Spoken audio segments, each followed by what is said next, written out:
বন্ধুরা, আজকে আমার রেসিপি চকলেট স্মুদি। কলা দিয়েছি, পরিমাণ মতো চিনি দিয়েছি, কাজু বাদাম দিয়েছি, খেজুর দিয়েছি, আর চকলেট দিচ্ছি, আর কোকো পাউডার দেবো। 2 চামচ কোকো পাউডার দিচ্ছি, আর দুধ দিচ্ছি। এবার আমি মিক্সিতে ব্লেন্ড করে আনছি।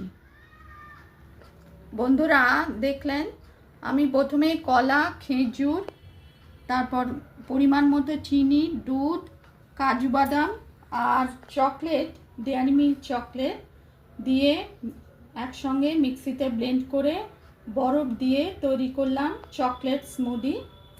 রেসিপি পছন্দ হলে লাইক করবেন, চ্যানেলটিকে সাবস্ক্রাইব করার অনুরোধ রইল।